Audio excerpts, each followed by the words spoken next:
Hey friends, after I finished my last video, I decided to do a little more research into Ruslana and what went on in her life. And while I was looking for a specific article, I found a different one that I thought was interesting enough to read and share. This is a Newsweek article from 2011, 3 years after Ruslana's death, linking her death to Epstein. This article was published May 1st, 2011, and the title is Disconcerting New Answers in Model Suicide. This is the last photograph taken of Ruslana on June 27th, 2008, before her death. Like I said in my last video, she was very, very beautiful. The article starts with the words of a witness. I heard a thump. I thought a car had hit a person. I turned around and a girl was lying in the road. June 28th, 2008.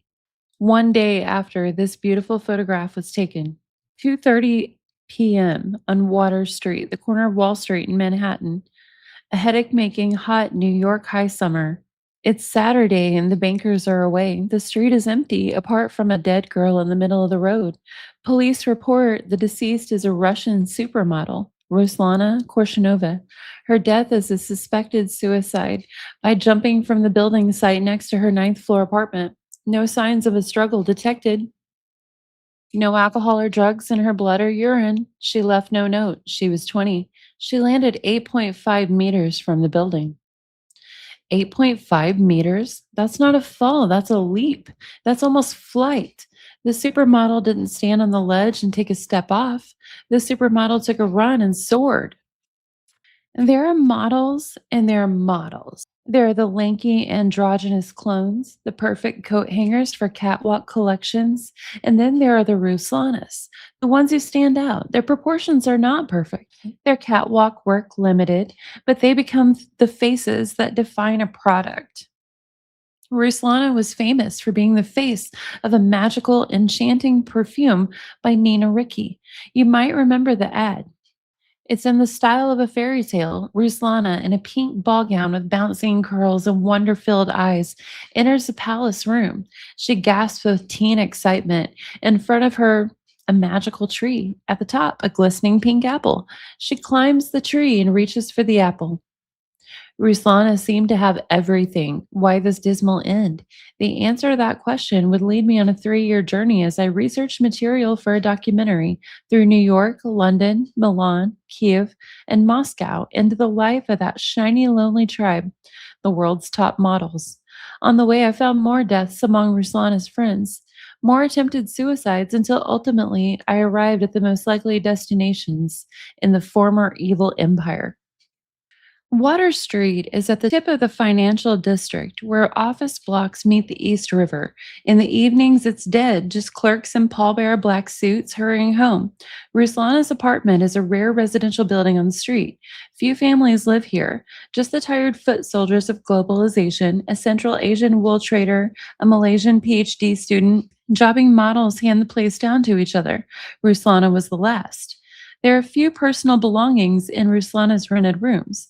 The Egyptian porter remembers that she traveled all the time, never had a proper home. Ruslana's journey ended here. Where had it begun?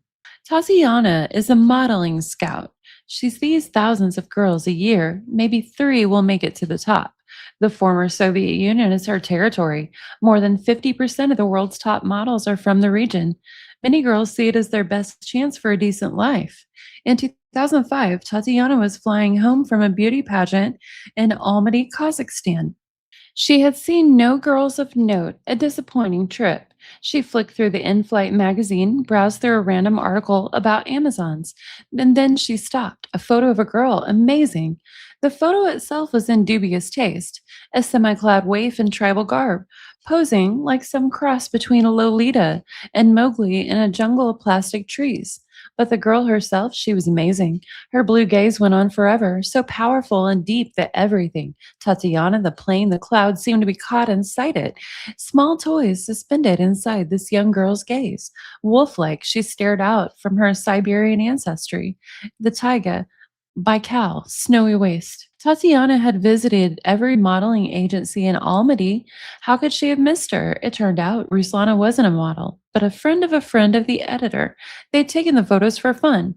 Ruslana was 17, went to one of the best schools in Almaty, spoke fluent German, and dreamed of a place at a European university. She was called to a casting in London. Her mother, a manager at a cosmetics company, didn't want her daughter to go, but Ruslana insisted. London, I'll finally see London. At the offices of Ruslana's first agency, I find a video of that trip to London. A teenager, no, child, in a hoodie on a blustery London day, snapping photographs of Tower Bridge, grinning goofily, laughing widely, trying to hide her braces as she does so. And then she takes that hoodie off, and down it tumbles that heavy golden knee length hair. They nicknamed her the Russian Rapunzel in modeling land. Before her trip to London, Ruslana had never washed her own hair before. Her mother had always helped her. Now she was staying in packed model flats in Paris and Milan, her days a procession of castings, her life reduced to measurements. Rooms full of tense girls eyeing each other's legs, hips, breasts, desperate to be the one picked. Every rejection a slap saying your body's wrong, that you're wrong.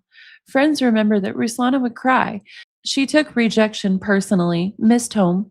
Around her swirled a whirlpool of cocaine, champagne, and debauchery.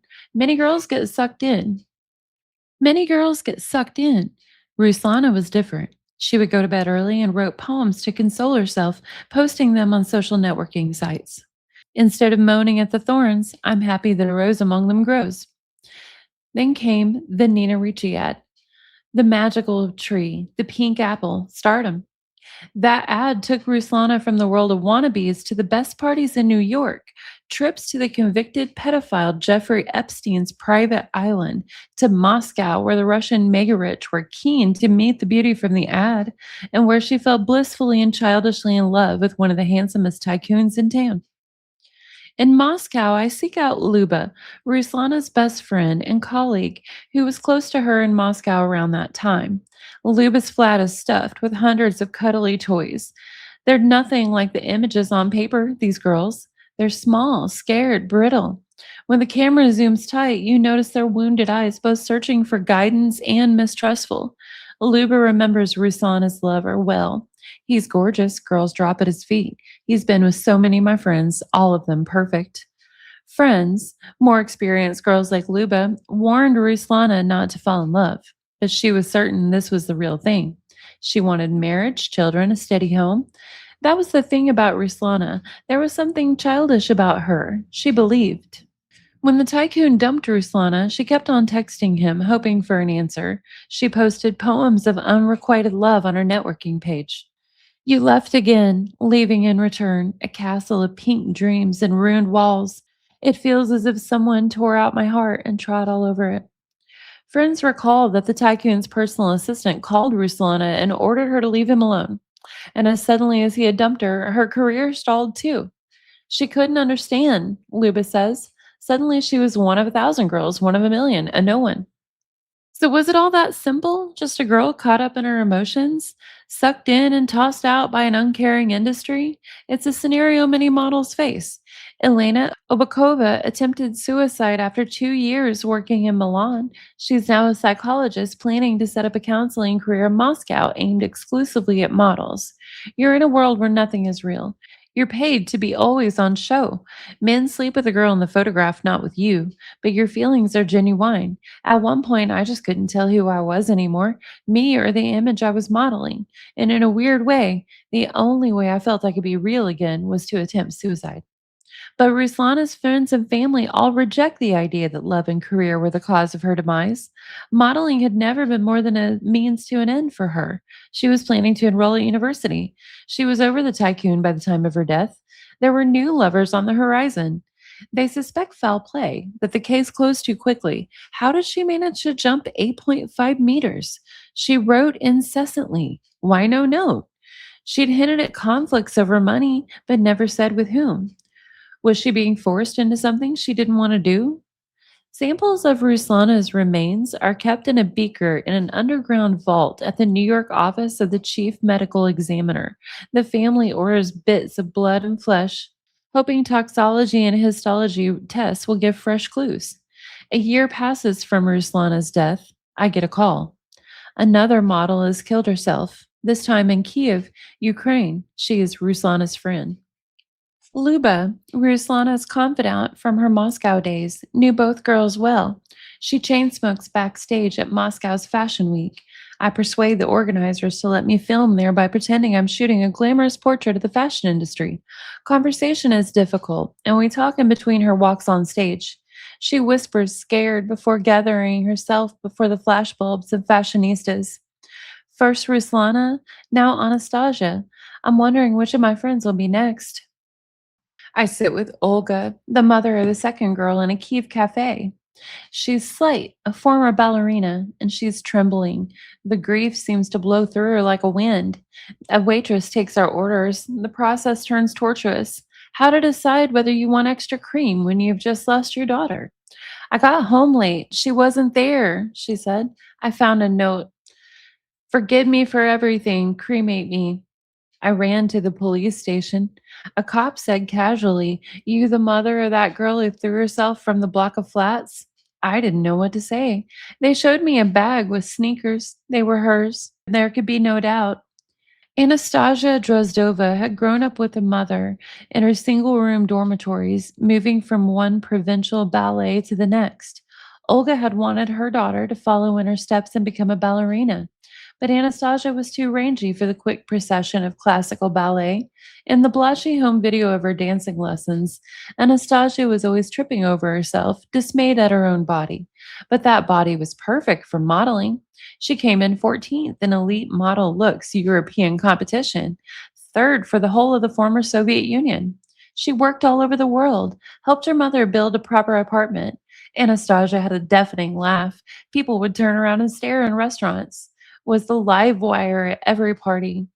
But in the last month before her death, she changed. She came back down to Kiev from Moscow, where she had been based, refused to leave her room, sat scrunched under a duvet during a 40-degree heat wave. Olga can't make sense of it. I searched her room for clues. I found these papers from somewhere called Rose of the World.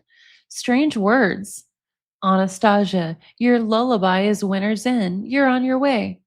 What could they mean? What is Rose of the World? I know she went there with Ruslana. Training for personality development is how the Rose of the World describes itself. Our seminars will teach you how to reach your goals and achieve material wealth, its website states, lit up by photographs of happy, shiny people. A Moscow friend told Anastasia and Ruslana they should go. Both models were upset by failed love affairs, stalled careers. They paid just under $1,000 for a 3-day course and went. What role could these trainings have played in their fates? The Rose of the World runs its trainings in a Soviet Gothic palace at the All Russian Exhibition Center, VDNH, in northern Moscow. VDNH was commissioned by Stalin to celebrate the Soviet success. Now it is rented out to pretty traders selling everything from kitsch art to rare flowers. Stray dogs hunt in packs between gargantuan statues of collective farm girls. The trainings are in a vast building where, in Soviet times, the Komsomol would meet to sing songs of praise to tyrants. I acquire hidden cameras and audio recordings of the training. When you enter the rows, there is darkness and shouting. Everything is designed to stun the conscious mind, suspend critical thought. Then the life trainer emerges. He talks so fast, you can't help but be confused. The microphone is set at a level your head starts hurting. In coming days, you will experience discomfort, fear, but this is good. This is the inner barrier you have to break through. There are 40 people in the hall who are asked to confess their worst experiences, tales of rape, abusive parents. Ruslana, I learn, was the most enthusiastic speaker. She spoke about her father's death, her failed romance, cried publicly, laughed violently. 3 days of shouting, recalling repressed memories, meditation followed by dancing, tears followed by ecstasy. Every intense emotion you've ever had, stuffed into 3 life-changing days. The models signed up for more training, each one a little more intense than the last, each one a little more expensive than the last, each one a little more intense. Friends remember that Ruslana and Anastasia thought they had finally found a place where they could be themselves, where people seemed to care about their inner turmoil, not their images on paper. But could they have just been sucked into the cruelest illusion yet? The Rose's website reveals its trainings are based on a discipline called LifeSpring, once popular in the US. What the site doesn't mention are the lawsuits brought against LifeSpring by former adherents for mental damage, cases that caused the US part of the organization to shut down in 1980. In Russia, LifeSpring is in vogue, filling those post Soviet spiritual vacuum, providing life changing and transformational experiences without the inconvenience of traditional religious moral codes. A LifeSpring inspired trainer has even had his own show on the country's main television station. After several months at the Rose, friends of Ruslana and Anastasia began to notice changes in their behavior. Anastasia would start Rose and then burst into tears.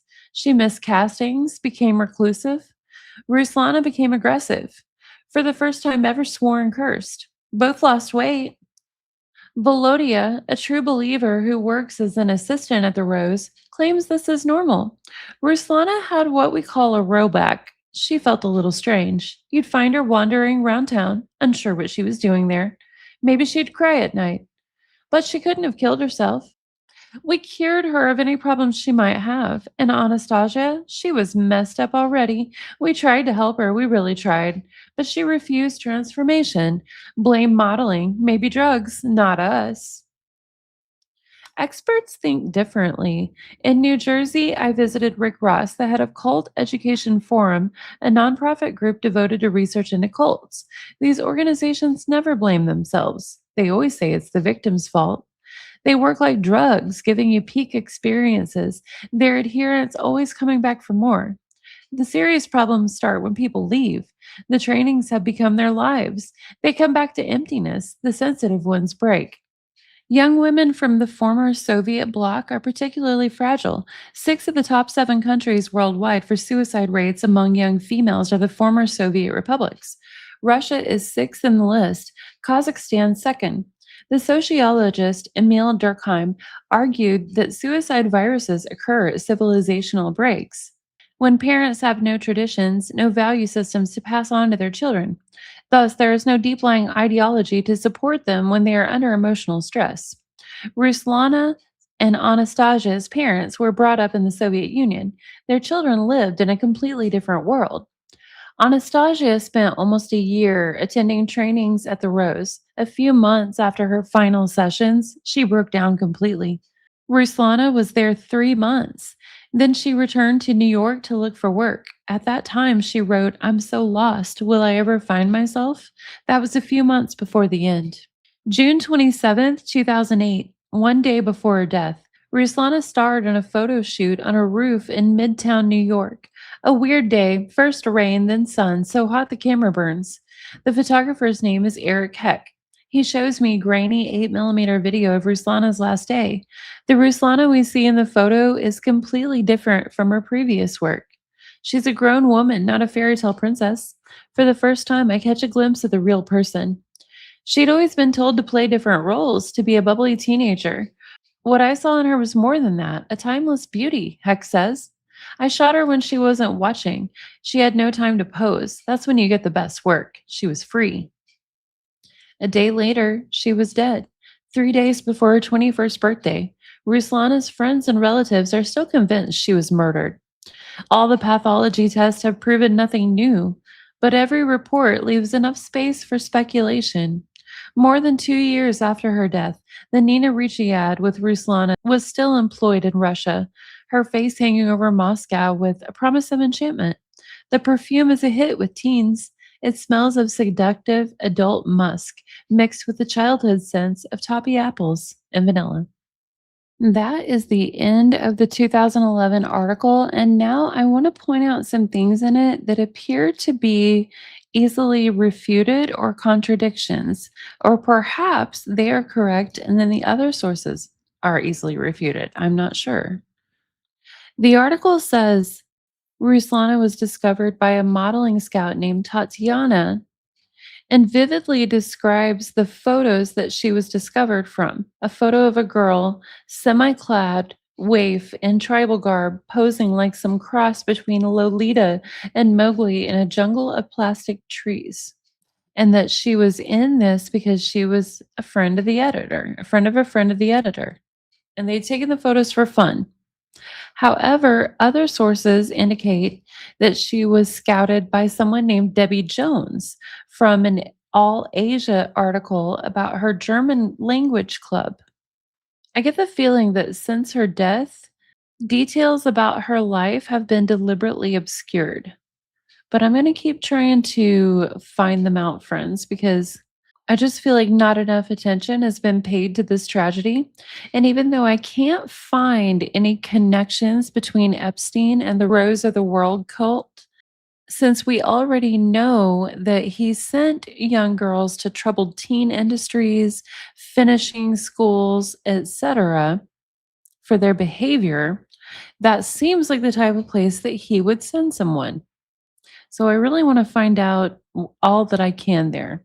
Since this article was written in 2011 and Jeffrey Epstein was still alive, this was before his second arrest, there's barely any mention of him other than saying a trip to the convicted pedophile's island.